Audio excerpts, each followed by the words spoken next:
देखिए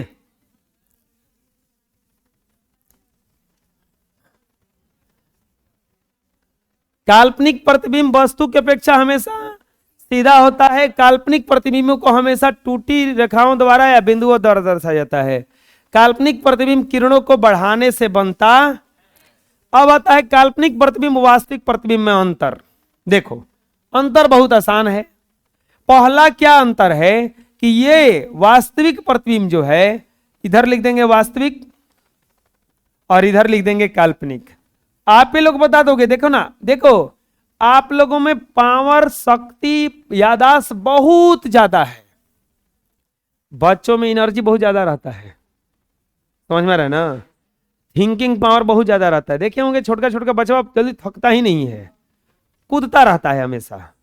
क्यों कूदता रहता है? उन लोगों में हीमोग्लोबिन चेक करोगे ना, तो अभी इन लोग का चेक होगा तो 8-9 आएगा, उन लोगों में 18-20 होगा।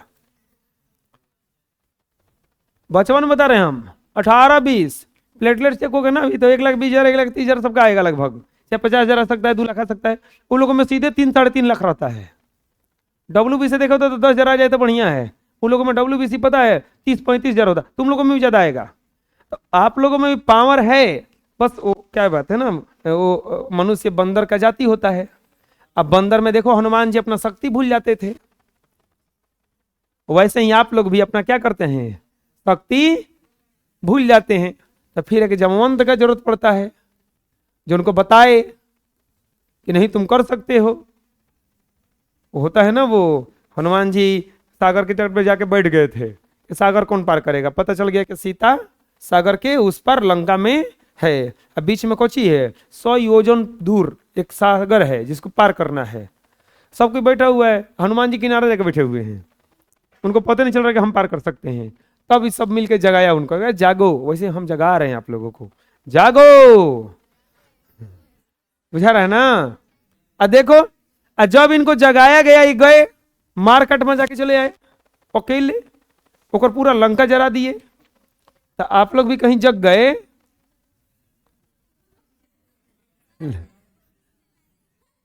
कोचिंग जला दोगे।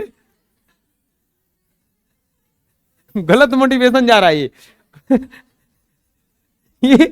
ये मोटिवेशन गलत है। ऐसा मोटिवेशन हमारे नुकसान हो जाएगा रे मूर्खो। हिम्मत के ला के जलावल जाओ, मैं आग लगा देवे पोस्टरे में।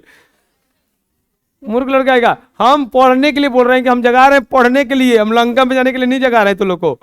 अच्छा वाल है। देखो वास्तविक प्रतिबिंब ये उल्टा होता है ना जी। चलो तुम ही लोगों से पूछ लेते हैं, बताओ ये कुछ ही होगा, सीधा होगा ना। ये जो बनता है कैसन कटान से बनता है, वास्तविक कटान से बनता है। तो ये बढ़ाने पर बनता है ना, ये क्या करता है, बढ़ाने पर बनता है ना। इसके बाद में वास्तविक प्रतिबिंब को पर्दा पर उतारा जा सकता है ना, काल्पनिक प्रतिबिंब को पर्दा पर नहीं उतारा जा सकता है, होता है नहीं सर। इसके बाद में वास्तविक प्रतिबिंब को सीधी रेखा द्वारा दर्शाया जाता है ना, इसको टूटी रेखा द्वारा ना, इसको टूटी रेखा द्वारा। इसके बाद में वास्तविक प्रतिबिंब दर्पण के हमेशा सामने बनता है, दर्पण के सामने बनता है, जिधर दर्पण उधर बनता है। और यह काल्पनिक प्रतिबिंब दर्पण के हमेशा पीछे बनता है। बुझा जाएगा। ये क्या होता है वास्तविक वाला उल्टा, तो ये क्या होता है हमेशा, ये वास्तविक कटान से, तो ये बढ़ाने पर, ये पर्दा पर उतारा जा सकता है। अकाल्पनिक प्रतिबिंब को पर्दा पर, ये सीधी रेखा दर्शाया जाता है, ये टूटी रेखा द्वारा। ये सामने बनता है और ये कहां बनता है, याद हो गया? बोलो, चलो पढ़ लेते हैं एक बार तब। वास्तविक प्रतिबिंब किरणों के वास्तविक कटान से बनता है, तो काल्पनिक प्रतिबिंब किरणों को पीछे की ओर बढ़ाने से बनता है। वास्तविक प्रतिबिंब क्या होता है, काल्पनिक प्रतिबिंब क्या होता है, इसे पर्दे पर वास्तविक प्रतिबिंब की फोटोग्राफी की जा सकती है। काल्पनिक प्रतिबिंब की फोटोग्राफी, वास्तविक प्रतिबिंब दर्पण के सामने बनता है और काल्पनिक प्रतिबिंब दर्पण के, बुझा जाएगा? बोलो, वास्तविक प्रतिबिंब परावर्तित किरणों के वास्तविक कटान से बनता है काल्पनिक प्रतिबिंब परावर्तित किरणों को पीछे की ओर बढ़ाने से बनता है। वास्तविक प्रतिबिंब उल्टा होता है, काल्पनिक प्रतिबिंब सीधा होता है। वास्तविक प्रतिबिंब को पर्दे पर प्राप्त नहीं किया जा सकता है, काल्पनिक प्रतिबिंब को पर्दे पर प्राप्त किया जा सकता है। वास्तविक प्रतिबिंब को पर्दे पर उतारा जा सकता है। सब लोग बोलो नहीं तो पीटने लगेंगे। और काल्पनिक प्रतिबिंब को पर्दे पर, वास्तविक प्रतिबिंब की फोटोग्राफी की जा सकती है, काल्पनिक प्रतिबिंब की फोटोग्राफी नहीं की जा सकती है। वास्तविक प्रतिबिंब दर्पण के सामने बनता है, काल्पनिक प्रतिबिंब दर्पण के पीछे बनता है। बुझा जाएगा? और कोई दिक्कत है? चलो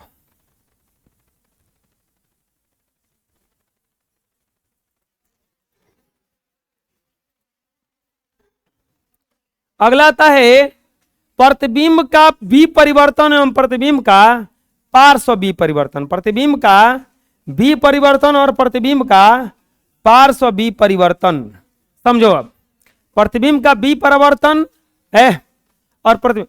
आप लोग कभी ऐनक में मुंह देखे होंगे तो हाई हाथ उठाने पर लगता है कि वो हाई उठा रहा है, लगता है ऐसा ना? कभी का रोज देखते होंगे, लेकिन ये महसूस नहीं किए होंगे, जाके महसूस करना। वहां पे क्या करता है ना आदमी, कैंची उची लेके कुछ बाल उल काटता है तो लगता है कि हेने काट रहा है तो होने काटता है, होता ऐसा। चाहे ऐसे कान पकड़िएगा तो लगेगा कि वही कानवा पकड़ रहा है। अरे होता ऐसा ना? आए प्रतिबिंब में ऐसा होता है। ऐनक में मुंह देखेंगे तब ऐसा दिखेगा। तो अब देखो, कभी चम्मच में मुंह देखे हैं?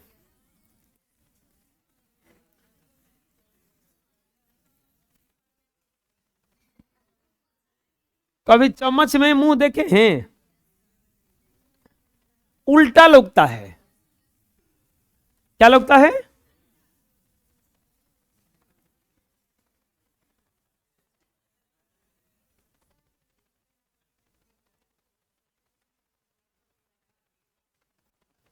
देखो इसमें उल्टा लिख रहा है।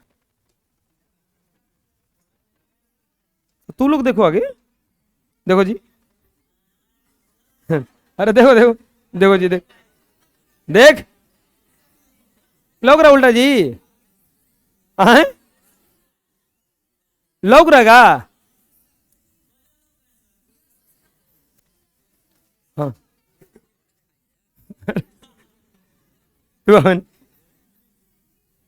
आओ जल्दी ना, ये धर से हम देखम है नहीं। आओ, तोरा के नहीं दिखाएंगे, तू आओ इसको देखें। दिख रहा उल्टा ना? दिखाओ तो हम देखें। हम नहीं, हमारा कि नहीं, इसको दिखाओ।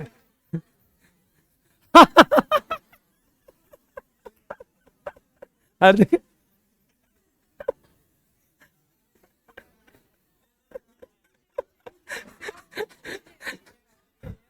अरे हाँ ऐसे देखो, दिखाई दे रहा है ना? देखो अगर ये एक हई से मुंडी है ना, हई से हो गया, एक कहा जाएगा बी परिवर्तन। क्या कहा जाएगा?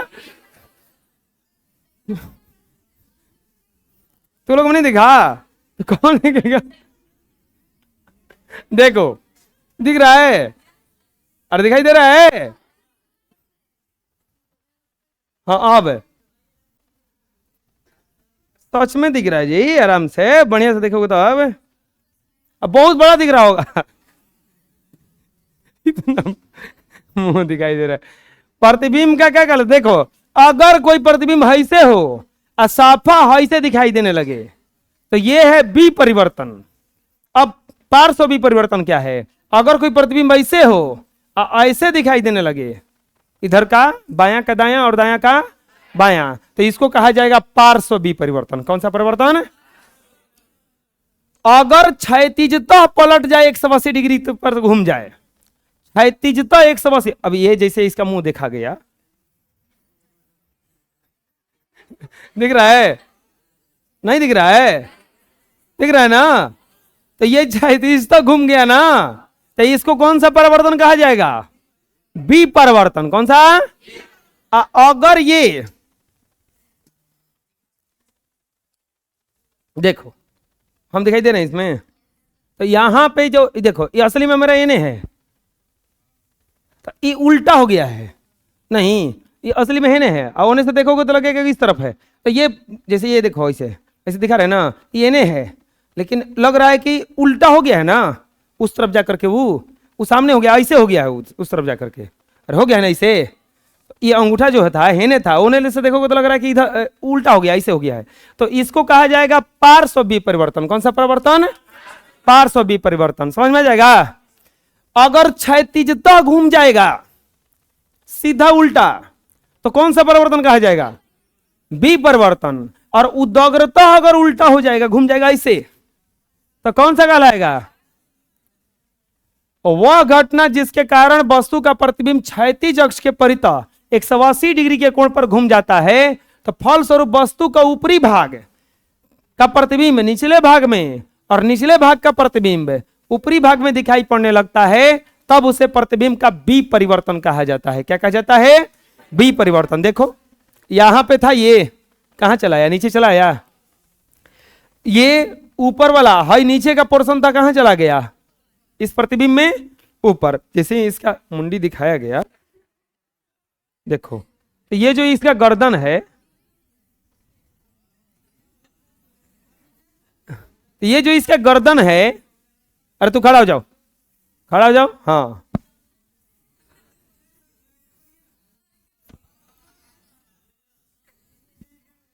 नहीं लगे दिख रहा है, तो उल्टा हो रहा है ना, तो इसी को क्या कहा जाएगा? बी परिवर्तन। क्या कहा जाएगा? बोलो, वह घटना जिसके कारण वस्तु का प्रतिबिंब क्षैतिज अक्ष के परितः 180 डिग्री के कोण पर घूम जाता है, फलस्वरूप उस वस्तु के ऊपरी भाग का प्रतिबिंब निचले भाग में तथा निचले भाग का प्रतिबिंब ऊपरी भाग में दिखाई पड़ता है, तो उसे प्रतिबिंब का बी परिवर्तन कहते हैं। अब पार्श्व बी परिवर्तन में क्या होगा? अगर वस्तु रहेगा इस तरफ से, तो वस्तु अब दिखाई देने लगेगा ऐसे कुछ। क्षैतिजता घूमेगा तो बी परिवर्तन, और उदग्रता घूमेगा पार्श्व बी परिवर्तन। उदग्र एकदम साधारण भाषा, उल्टा अगर फिगर बनेगा तो बी परिवर्तन है, और अगर सीधे बना तो पार्श्व बी परिवर्तन करके बनेगा। परिवर्तन तो होगा ही। जैसे रियल इमेज जो होता है उल्टा होता है, वास्तविक जो प्रतिबिंब होता है उल्टा होता है कि सीधा होता है? उल्टा। तो वास्तविक प्रतिबिंब क्या बनाता है? बी परिवर्तन। क्या कराता है? और काल्पनिक प्रतिबिंब कैसा होता है? सीधा। तो वो क्या कराता है? पार्श्व बी परिवर्तन। क्या कहलाता है? अगर कोई प्रतिबिंब उदग्रता अक्ष के अनुसार 180 डिग्री के एंगल पर घूम जाता है, तो पार्श्व बी परिवर्तन कहलाता है। क्या कहलाता है? पार्श्व बी परिवर्तन कहलाता है। क्या कहलाता है? समझ में आ जाएगा? पार्श्व बी परिवर्तन है। उदग्रता घूमेगा तो पार्श्व, और क्षैतिजता घूमेगा तो क्षैतिजता नहीं समझ में आता। क्षैतिज इसको कहा जाता है समतल। क्षैतिज ये समतल, नीचे वाला जो है क्षैतिज है। दीवाल क्या है? उदग्र है। दीवाल क्या है? उदग्र। अगर क्षैतिजता घूम जाए, किसी को उल्टा लटका दीजिएगा तो क्या कहलाएगा? वो बी परिवर्तन। और किसी का अगर घुमा दीजिएगा बस ऐसे, तो क्या कहलाएगा? वो पार्श्व बी परिवर्तन। क्या कहलाएगा? समझ में आ जाएगा? अब आता है दर्पण। दर्पण किसे कहते हैं? यह एक परावर्तक सतह है जो हमेशा प्रकाश के किरणों का नियमित परावर्तन करता है। दर्पण क्या है? एक परावर्तक सतह है। ये यहां पर है। वह घटना जिसके कारण किसी वस्तु का प्रतिबिंब उदग्र अक्ष के परितः 180 डिग्री के कोण पर घूम जाता है, प्रतिबिंब का दायां भाग बाएं भाग में और बायां भाग दाएं भाग में दिखाई देने लगता है, तो प्रतिबिंब का पार्श्व बी परिवर्तन कहलाता। देखो ये क है ना, ये वाला जो पोर्शन है उल्टा हो गया। फोटो जब बना तो इधर से जो ये वाला है इधर चला आया, और ये वाला कहां चला गया? आगे चला गया। तो ये क्या कहलाएगा? पार्श्व विपरिवर्तन। क्या कहलाएगा?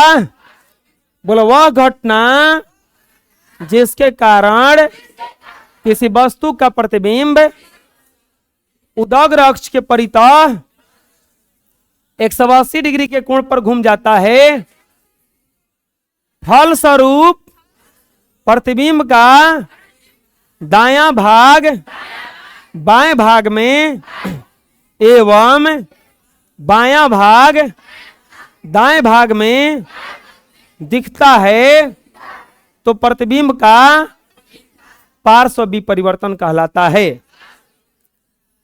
समझ में आ जाएगा विपरिवर्तन क्या है और पार्श्व विपरिवर्तन क्या है? बुझा जाएगा ना? क्षैतिज अक्ष का बताओ, ये वाला प्रतिबिंब, ये कौन सा परिवर्तन हुआ? विपरिवर्तन हुआ। ये कौन सा परिवर्तन हुआ? बुझा जाएगा ना? ये पूरा घूम गया ना, ये विपरिवर्तन हुआ। ये क्या कहलाएगा? अब आता है दर्पण। किसी चिकने और चमकीले सतह से प्रकाश का जो नियमित परावर्तन होता है उसे दर्पण कहा जाता है। दर्पण में एक तरफ क्या होती है? कलई की हुई रहती है। दर्पण जैसे ये अभी दर्पण का काम कर रहा है, लेकिन इसको रेगुलर दर्पण की तरह हम लोग यूज नहीं कर सकते हैं। क्यों नहीं कर सकते हैं? क्यों नहीं कर सकते हैं? क्योंकि ये कलई वाला नहीं है, नियमित परावर्तन नहीं कर पाएगा ये सही से। आप वही देखे होंगे कि गाड़ी में शीशा में लगा रहता है, गाड़ी वगैरह में, कार वगैरह में, मोटरसाइकिल वगैरह में लगा रहता है। इसके बाद में देखे होंगे, आप जाते होंगे सलून में चाहे ब्यूटी पार्लर में, तो वहाँ पे लगा रहता है। हजामत बनाने वाला दर्पण होता है, घरे मुंह देखने के लिए आता है, उसमें लगा होता है। डॉक्टर देखे होंगे वो शीशा लिया रहता है, दांत तो कभी दिखाने गए होंगे तो वो लोग का शीशा देखे होंगे, ऐसा होता है। ये अति को रहता है, इसे चम्मच जैसा रहता है, वो घुमा घुमा के इसे देखता है। इसे वो क्या करता है ना कि इसे मुंह खुलवा के ऐसे करेगा, इसे उसी समय में देखेगा फोटो हुआ उसका, शीशे में देखेगा। क्योंकि डायरेक्ट झांका नहीं जा सकता है, तो शीशे में देख के उसको बताता है कि हाँ आपका दांत सड़ा हुआ है, देखिए आपको कवरना पड़ेगा चाहे कुछ करना पड़ेगा। आंख कान होता है, कान जांच करने में उसमें यूज होता है। इसके बाद में आप दर्पण का प्रयोग बताते हैं कहाँ होगा? ये सोलर कुकर में, सोलर कुकर में, सौर भट्टी में, तो ये सब में दर्पण का प्रयोग होता है। किसका प्रयोग होता है?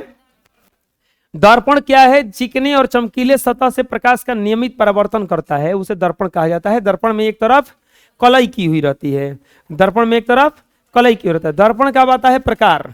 दर्पण का प्रकार कितने प्रकार का होता है? दर्पण 3 प्रकार का। कौन बताएगा? कौन कौन? अरे बंद करो, बंद करो उसको। नोट सब पलट के सब बैठी है, वापस ले लेंगे फिर पैसा से मिलेगा। वही देखना है तो घर ही देखो ना बैठ के, अजब हाल है। दर्पण कितने प्रकार का होता है? 3 प्रकार का होता है। दर्पण कितने प्रकार का होता है? एक होता है समतल, एक कौन सा दर्पण होता है? एक होता है गोलीय। कौन सा दर्पण? और ये क्या होता है? परावलयिक। परवलयिक चाहे परवलयिक, कौन सा? परवलयिक या परावलयिक। समतल दर्पण, गोलीय दर्पण और परावलयिक दर्पण, चाहे परावलय कैसा दर्पण होता है? परावलय दर्पण होता है। अब गोल समतल दर्पण किसे कहा जाता है? देखो बात मत करो। समतल दर्पण किसको कहा जाएगा? जिस दर्पण का परावर्तक सतह एकदम समतल होगा। क्या होगा? समतल होगा, उसे समतल दर्पण। जिस दर्पण का परावर्तक सतह गोल भाग होगा, परावर्तक सतह कैसा होगा? जैसे अभी यही देख रहे थे हम लोग, ये टूल में, तो टूल में बताओ गोल था कि समतल था? थोड़ा सा चपटा है ना, अगर समतल रहता तो ऐसा नहीं बनाता। अब ये देखिए, ये इसमें जो देखिए, इसमें कभी उल्टा प्रतिबिंब नहीं बन पाएगा क्योंकि ये समतल है। ये क्या है? समतल है ना पूरा, तो समतल है। लेकिन ये वाला क्या था? ये देखिए, ये वाला गोल है ना यहाँ पे, तो ये गोला जैसा है, तो इसी को कहा जाता है गोलीय दर्पण। अब बताओ, ये समतल वाला में बिल्कुल इससे सीधा रहेगा और गोला वाला में क्या रहेगा? अब ये परवलय कैसा होता है? न तो समतल है और न गोल है, ऐसा रहेगा। न समतल है, इसको गोल भी नहीं कर सकते हो आप। परवल घरे देखे हो ना, परवल ना तो गोल होता है और न समतल होता है, तो उसी की तरह ये भी होता है। ये न समतल होगा, अगर गोल होगा तो पूरा ऐसा होगा ना, लेकिन ये तो न तो समतल है और न ही ऐसा कुछ है ना, तो इसको कौन सा दर्पण कहा जाएगा? परवलयिक दर्पण। कौन सा दर्पण? दर्पण कितने प्रकार का होता है? दर्पण कितने प्रकार का होता है? कौन कौन? समतल गोलीय और समतल गोलीय और समतल गोलीय और समतल गोलीय और दर्पण कितने प्रकार का? समतल गोलीय और, चलिए सबसे पहले देखते हैं, ये देखिए समतल के दर्पण कितने प्रकार का होता है? 3 प्रकार का। कौन कौन सा? समतल, गोलीय, परवलयिक। समतल, गोलीय, परवलयिक। समतल, गोलीय। अब सबसे पहले हम लोग देखेंगे परवलयिक दर्पण। इसका डिफिनीशन क्या हो जाएगा? जिस दर्पण का परावर्तक सतह न तो गोल हो और न ही समतल हो, न तो गोल हो और न ही समतल हो, न ही, जिस दर्पण का परावर्तक सतह न तो गोल हो और न ही समतल हो, उसे कौन सा दर्पण कहा जाता है? परवलयिक दर्पण। कौन सा दर्पण? कौन सा दर्पण? ना गोल रहेगा ना समतल रहेगा। तो बोलिएगा रहेगा कैसे? ऐसे रहता है ये। बोलिए इसका यूज कहाँ होता है? इसका यूज कहाँ होता है?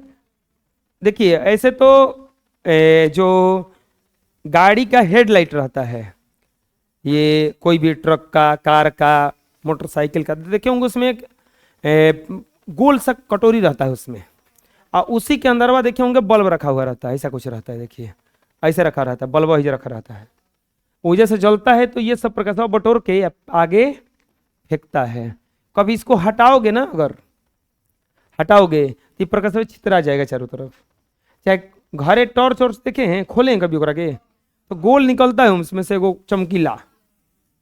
चाहे अगर रूम हीटर देखे होंगे, अगर रूम हीटर तो वह में देखे होंगे जो फिलामेंट लगा रहता है, ओकरा पीछे एगो हैसन लगा रहता है, देखे हैं ऐसा जो फिलामेंट रहता है उसका पीछे लगा रहता है। वो क्या करता है? ऐसे रहता है वैसे, यहाँ पे फिलामेंट लगा रहता है रूम हीटर में, तो क्या करता है? इससे जो उष्मा निकलता है, इसका काम क्या है? अब आगे की तरफ फेंकना, आगे की तरफ। अगर बोलोगे कि इना रहेगा तो क्या करेगा? इना रहेगा तो इसको परावर्तित नहीं कर पाएगा, तो चारों तरफ फैल जाएगा। लेकिन उसको फोकस देना है ना, एक जगह फोकस देना है। फोकस देना है तो इसको इस तरह से किया जाता है। जो भी फोकस देने वाला बल्ब है तो उस समय ना या तो परवलयिक होता है और नहीं तो अवतल दर्पण रहता है। कौन सा दर्पण रहता है? चलो हम लोग इतना आगे नहीं जाएंगे। परवलयिक दर्पण किसे कहते हैं? जिस दर्पण का परावर्तक सतह न गोल हो और न ही समतल हो, उसी को क्या कहा जाता है? परवलयिक दर्पण। कौन सा दर्पण? जिस दर्पण का परावर्तक सतह न तो समतल होता है और न ही गोल होता है, उसे कौन सा दर्पण कहा जाता है? बोलो। जिस दर्पण का परावर्तक सतह न तो समतल हो और न ही गोल हो, तो उसे परवलयिक दर्पण कहते हैं। याद हो जाएगा। दर्पण कितने प्रकार का हुआ बताओ? दर्पण कितने प्रकार का? दर्पण कितने प्रकार का? समतल, गोलीय, परवलयिक। समतल, गोलीय, परवलयिक। समतल किसको कहा जाएगा? जिसका परावर्तक सतह समतल हो। गोलीय किसको कहा जाएगा? जिसका परावर्तक सतह। और परवलयिक किसको कहा जाएगा? जिसका न समतल हो और न समतल हो, न समतल हो, न आ गया समतल दर्पण। समतल दर्पण किसको कहा जाएगा? जिस दर्पण का परावर्तक सतह। हम लोगों के घर में नॉर्मली अगर कोई भी शीशा आता है खरीद के, तो समतल दर्पण होता है। क्या होता है? समतल दर्पण होता है। घरे जो खरीद के शीशा आया है वो कौन सा दर्पण है? समतल दर्पण में रोज हम लोग अपना मुंह देखते हैं, लगभग प्रतिदिन। वही अगर बोलोगे कि उत्तल दर्पण कहाँ देखेंगे जाएंगे, तो गाड़ी वगैरह, मोटरसाइकिल वगैरह का जो भी शीशा होगा, चाहे कार का हो, चाहे बस का हो, चाहे मोटरसाइकिल का हो, उसमें उत्तल दर्पण लगा रहता है। कौन सा दर्पण लगा रहता है? तो बोलोगे कि अवतल कहाँ देखने जाएंगे? सलून में। सलून जो होता है, हजामत बनाने में किस दर्पण का प्रयोग किया जाता है? यह ऑब्जेक्टिव कई बार पूछ चुका है। हजामत बनाने में, हजामत बनाने का मतलब होता है दाढ़ी बनाना, तो उसमें किसका उपयोग किया जाता है? तो उस सैलून में चले जाओ, चाहे मेल का हो चाहे फीमेल का हो, चाहे उसमें कौन सा दर्पण होता है? अवतल दर्पण होता है। कौन सा दर्पण होता है? वो अवतल दर्पण होता है। चलो हम लोग समतल दर्पण पर चलेंगे।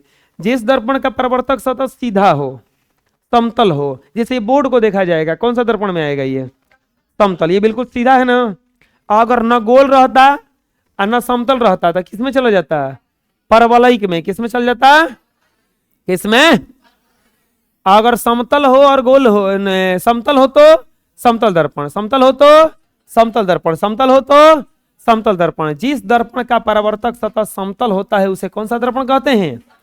समतल दर्पण कहते हैं। क्या कहते हैं?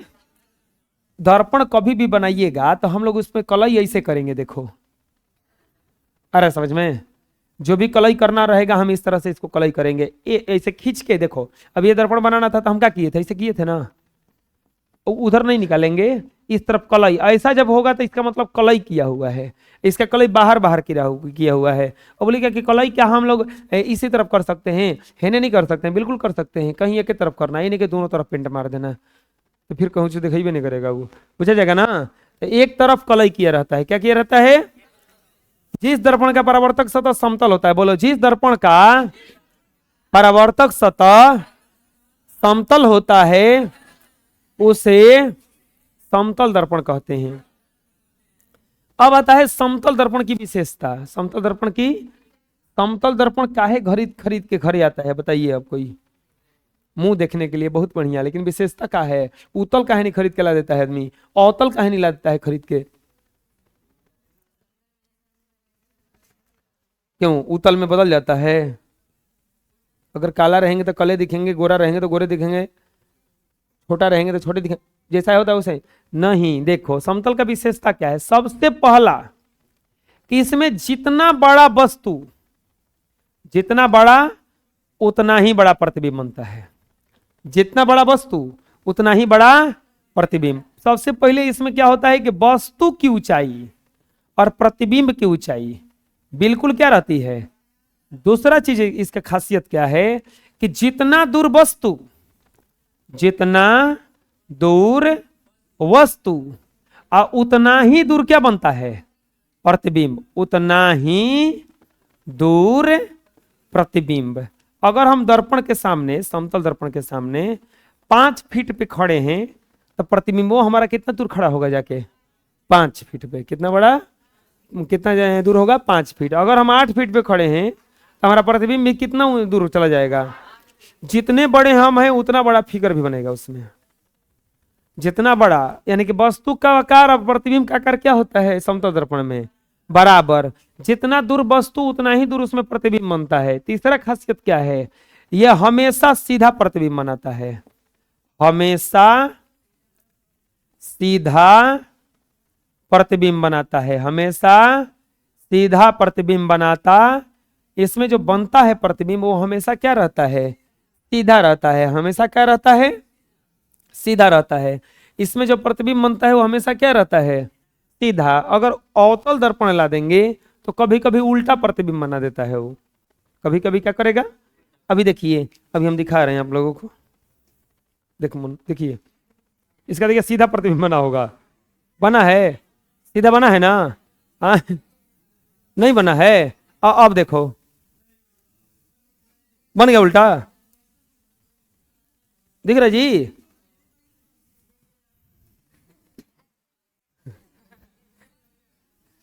दूसरे पर तो बड़ी हंसी आ रहा है, कहीं आपको बुला दिए कभी। इसमें हमेशा क्या प्रतिबिंब बनाता है? और जाके घरे चम्मच में मुंह देख लीजिएगा, सबका एक्सपेरिमेंट हो जाएगा। बुझा रहा ना? चम्मच में, छिपा मत देखिए, कढ़ाई में देख सकते हैं। वो कढ़ाई जस्ता वाला नहीं होना चाहिए, जस्ता वाला में दिखेगा ही नहीं। एल्युमिनियम का होता है ना, उसमें दिखेगा, उसमें देख लीजिएगा। जो गोल हो उसमें देख लीजिए। हाँ, कलछुल में।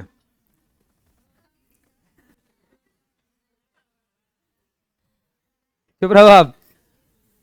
समतल दर्पण की विशेषता बताओ। जितना बड़ा वस्तु हो उतना बड़ा, जितना बड़ा उतना ही बड़ा, जितना दूर वस्तु उतना ही दूर। हमेशा क्या बनाता है? हमेशा क्या बनाता है? इसका विशेषता क्या है कि यह हमेशा सीधा बनाता है, आभासी बनाता है। समतल दर्पण में बने प्रतिबिंब का आकार वस्तु के आकार के क्या होता है? यही ना समझा रहे थे कबीले कि जितना बड़ा वस्तु उतना ही बड़ा। इसके बाद में समतल दर्पण में प्रतिबिंब की दूरी वस्तु दूरी के क्या होता है? और इसमें बने प्रतिबिंब को पर्दे पर नहीं उतारा जा सकता है। इससे बने प्रतिबिंब को पर्दे पर, बोलो, समतल दर्पण में सदैव काल्पनिक और सीधा प्रतिबिंब बनता है।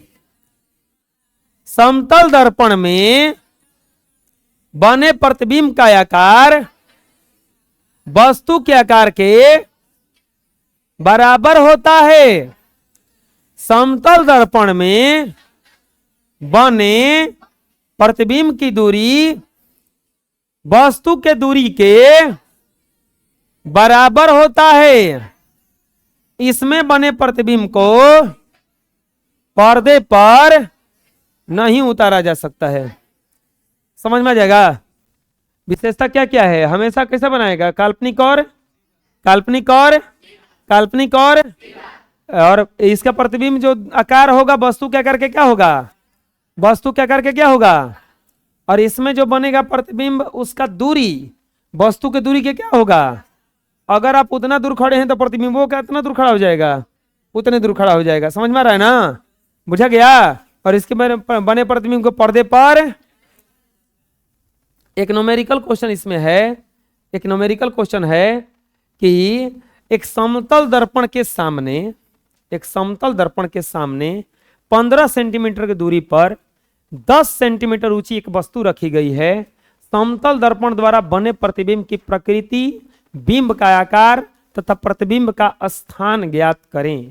क्या क्वेश्चन कह रहा है, पढ़िए। एक समतल दर्पण है, उसके सामने क्या रखा गया है बबुआ, 15 सेंटीमीटर दूरी पर एक वस्तु रखा गया है जिसका कितना ऊंचा वस्तु है, 10 सेंटीमीटर। उसके द्वारा बने प्रतिबिंब की प्रकृति, प्रतिबिंब की प्रकृति का मतलब होता है कि काल्पनिक है कि वास्तविक है। प्रतिबिंब का आकार कितना ऊंचा बनेगा और प्रतिबिंब का स्थान यानी कितना दूर बनेगा, पूछ रहा है कि कितना कितना होगा। बहुत आसान है इसको बनाना, इसको आसान बहुत ही, इसको आसान है बनाना। कैसे बनाएंगे देखिए, लिखेंगे हल। प्यारे बच्चों, दर्पण कौन सा है बताइए, दर्पण कौन सा है, दर्पण बराबर क्या हो गया, और जैसे ही समतल दर्पण का नाम लिए इसका पूरा पुल खुल गया कि क्या कैसे बनाएगा। अब तुरंत बताएं अभी कि समतल दर्पण में जितना दूर वस्तु उतना दूर प्रतिबिंब, दर्पण कौन सा हो गया, समतल। इसके बाद में वस्तु दूरी कितनी है, वस्तु दूरी, वस्तु दूरी कितनी है, 15 सेंटीमीटर। क्या है, अब प्रतिबिंब दूरी बताइए कितनी है, प्रतिबिंब दूरी बराबर 10, सॉरी वस्तु की ऊंचाई, वस्तु की ऊंचाई, वस्तु कितना बड़ा है, वस्तु की ऊंचाई बराबर 10 सेंटीमीटर, वस्तु की ऊंचाई बराबर। अब कह रहा है कि इसे लिखेंगे, इसीलिए प्रतिबिंब दूरी बोलो बोलो बोलो कितना हो जाएगा, प्रतिबिंब दूरी, प्रतिबिंब दूरी कितना हो जाएगा, वस्तु दूरी के बराबर होता है ना, तो कितना हो जाएगा 15 सेंटीमीटर। इसके बाद में प्रतिबिंब की ऊंचाई, जितना बड़ा वस्तु उतना बड़ा प्रतिबिंब ना, तो प्रतिबिंब की ऊंचाई बोलिए कितना हो जाएगा, 10 सेंटीमीटर। इसके बाद प्रतिबिंब का क्या पूछा है, प्रकृति ना, प्रतिबिंब का प्रकृति बोलो कितना हो जाएगा, काल्पनिक और सीधा, काल्पनिक और सीधा, काल्पनिक और, समझ में आ गया कैसे कैसे हुआ, बोलिए। काहे इतना लिख दिए हमेशा, क्योंकि समतल दर्पण में वस्तु का दूरी प्रतिबिंब का दूरी क्या होता है, हमेशा बराबर होता है। समतल दर्पण में वस्तु की ऊंचाई प्रतिबिंब की ऊंचाई क्या होता है, बराबर होता है। अरे आ जाएगा समझ में, अरे आ गया ना समझ में कैसे कैसे बनाइए। नेक्स्ट अब आता है गोलीय दर्पण। हम लोग 3 प्रकार का दर्पण पढ़े थे, परवलयिक, कौन सा, इसके बाद में समतल। अब कौन सा देखेंगे, जिस दर्पण का परावर्तक सतह खोखले गोले का भाग होता है उसे गोलीय दर्पण कहते हैं। जिस दर्पण का परावर्तक सतह खोखले गोले का भाग होता है उसे गोलीय दर्पण कहते हैं। बोलो, जिस दर्पण का परावर्तक सतह एक खोखले गोले का भाग होता है उसे गोलीय दर्पण कहते हैं। गोलीय दर्पण में जानते हो क्या होगा? या तो ऐसा होगा, तनके से इतना भाग होगा, और नहीं तो कुछ इस तरह से होता है कि इतना भाग होगा। ये तो जिस दर्पण का परावर्तक सतह खोखले गोले का एक भाग होता है उसे गोलीय दर्पण कहते हैं। खोखले गोले का भाग होता क्या कहलाएगा? अब पूरा समतल हो तो क्या कहलाएगा? और न समतल हो और न गोलीय हो तो क्या कहलाएगा? क्या कहलाएगा? क्या कहलाएगा? ठीक है, जितना ही।